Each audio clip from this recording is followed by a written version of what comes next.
The third meditation technique from Vigyan Bhairav Tantra involves focusing on the navel, the center where the incoming and outgoing breath meet each other. This technique requires you to feel the moment when your in-breath and out-breath fuse, and to touch the energy-less, energy-filled center at this instant.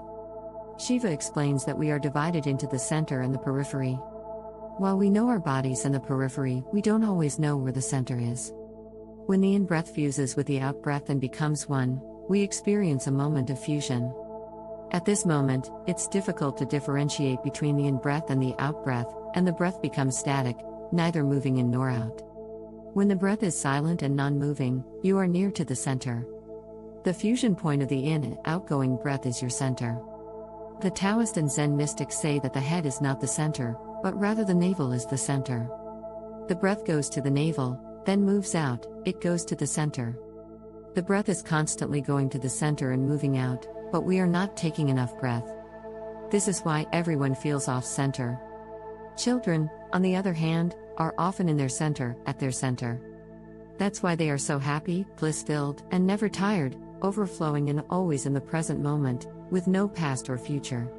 When you are at your center, you are always total. Whatsoever you do will be a total act, good or bad, it will be total. When you are off-center, your every act is bound to be a fragment of yourself. Your totality is not responding, just a part, and the part is going against the whole. This creates ugliness. As we grow up, our breathing often becomes shallow. It never goes to the abdomen or touches the navel. If it could go down more and more, it would become less and less shallow, but it just touches the chest and goes out. We are afraid of the center, because if we go to the center, we will become total. If we want to be fragmentary, this is the mechanism to be fragmentary. Shiva says that you love, but you're afraid. You're afraid to be so vulnerable and open to someone. If you are totally vulnerable and open, you don't know what will happen. But this is where you must be completely, in another sense.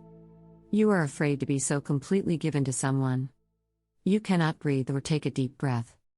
You cannot relax your breathing so that it goes to the center, because the moment breathing goes to the center, your act becomes total. Because you are afraid of being total, you breathe shallowly. You breathe just at the minimum, not at the maximum. That is why life seems so lifeless. If you are breathing at the minimum, life will become lifeless. You are living at the minimum, not at the maximum. You can live at the maximum, then life isn't overflowing.